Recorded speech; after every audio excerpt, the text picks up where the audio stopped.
Election time வந்துட்டாலே போதும் எல்லா பக்கமும் ஒரே சத்தம், போஸ்டர்கள், வாக்குறுதிகள், பிரச்சாரங்கள்னு காது ஒரே அடியா கிழிஞ்சிரும்.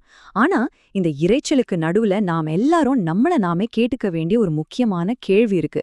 அது என்னன்னா, ஒரு தலைவரை நாம எப்படி தேர்ந்தெடுக்கிறோம்? ஒரு நிமிஷம் யோசிச்சு பாருங்களேன். நீங்க எப்படி ஓட்டு போடுறீங்க? அவங்க நல்லா பேசுறாங்கன்னு போடுறீங்களா? இல்ல அவங்க நம்ம ஆளுன்னு தோன்றதுனால ஓட்டு போடுறீங்களா? இல்லனா அவங்கள தனிப்பட்ட முறையில பிடிக்கும்னு போடுறீங்களா? நமக்கே தெரியாம நம்ம ஒவ்வொரு ஓட்டுக்கு பின்னாலியும் நம்மள வழி நடத்துறது ஏது? வாங்க இத பத்தி கொஞ்சம் ஆழமா பார்க்கலாம். சரி, இந்த கேள்விகளுக்கெல்லாம் ஒரு பதில் கண்டுபிடிக்கணும்னு நாங்க ஒரு சின்ன எக்ஸ்பெரிமெண்ட் பண்ணி பார்த்தோம்.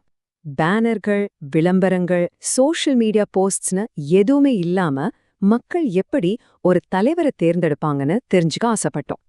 அதுக்காக நாங்க என்ன பண்ணோம்னா, ஒரு ஸ்கூலுக்கு போனோம். அங்க ஒரு குட்டி தேர்தலையே நடத்தணும். வேட்பாளர்கள் டீச்சர்ஸ், வாக்காளர்கள் ஸ்டூடெண்ட்ஸ். நம்ம முதல் வேட்பாளர் விளையாட்டு ஆசிரியர் ஸ்டீஃபன் சார். அவர் என்ன சொன்னார் தெரியுமா?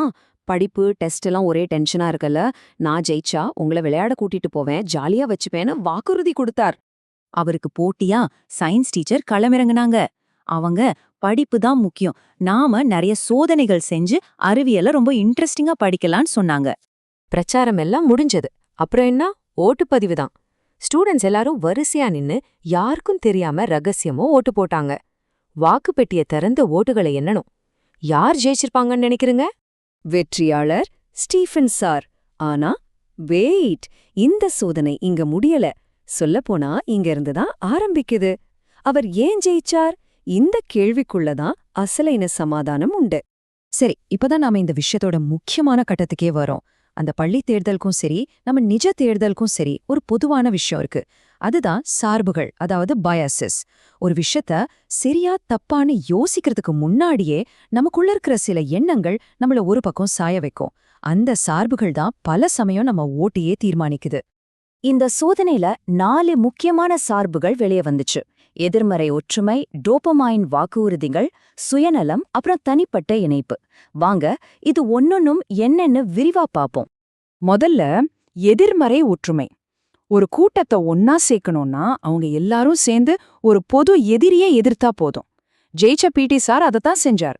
நான் வந்தா இதெல்லாம் செய்வேன்னு சொல்றதை விட மத்த கிளாஸ் எல்லாம் மென்டல் டார்ச்சர் மாதிரி இருக்கு, நான் உங்களை சந்தோஷமா வச்சுப்பேன்னு சொல்லி மத்தவங்கள ஒரு எதிரி மாதிரி காட்டினார். அடுத்து டோபமைன் வாக்குறுதிகள். சில வாக்குறுதிகளை கேட்கும்போதே அடடா சூப்பரா இருக்கேன்னு தோணும் இல்லையா? அது நடக்குமா நடக்காதான்னு நம்ம யோசிக்கிறத விட்டுட்டு நம்ம மூளைக்குள்ள ஒருவித மகிழ்ச்சி ஹார்மோன் சுரக்கும். அது நடந்தா எப்படி இருக்கும்னு கற்பனை பண்ணி பார்ப்போம். அந்த கற்பனையே அந்த தலைவர் மேல ஒரு பெரிய நம்பிக்கையை உருவாக்கிடும். அடுத்தது சுயநலம். இதுக்கு இந்த ஸ்டூடெண்டோட பதில் தான் பெர்ஃபெக்ட் உதாரணம். எனக்கு விளையாட்டுனா ரொம்ப பிடிக்கும், அதனால பிடி சாருக்கு ஓட்டு போட்டேன்னு சொல்றார். அதாவது ஊருக்கு எது நல்லதுன்னு யோசிக்கிறத விட தனக்கு எது லாபம்னு யோசிச்சு ஓட்டு போடுறது தான் இந்த சார்பு. கடைசியா தனிப்பட்ட இணைப்பு, அதாவது பர்சனல் கனெக்ஷன். ஒருத்தர் நமக்கு தெரிஞ்சவரா பழக்கமானவரா இருந்தா போதும், அவங்க மேல நமக்கு ஒரு நம்பிக்கை வந்துரும். இந்த மாணவி அவங்க கிளாஸ் டீச்சர் ரொம்ப சாஃப்டானவங்க, அவங்கள ரொம்ப பிடிக்குங்கிறதுக்காகவே ஓட்டு போட்டிருக்காங்க. பாருங்க, வேட்பாளரோட கொள்கையை விட இந்த தனிப்பட்ட இணைப்பு எப்படி வாக்குகளை ஈர்க்குதுன்னு. சரி, நம்ம மனசு சொல்றது எல்லாம் நம்ப முடியாதுன்னா அப்புறம் எப்படிதான் ஒரு நல்ல தலைவரை கண்டுபிடிக்கிறது? இதுக்கு பதில் தெரிஞ்ச ஒருத்தர்ட்டே கேட்கலான்னு முடிவு செஞ்சோம். நாங்களும் நிறைய புத்தகங்கள், வெப்சைட்ஸ் எல்லாம் தேடி பார்த்தோம். ஆனா தெளிவான பதில் கிடைக்கல. அப்போதான் இந்திய ராணுவத்தைச் சேர்ந்த மேஜர் ஜெனரல் இந்திரபாலனை பத்தி எங்களுக்கு தெரிய வந்துச்சு.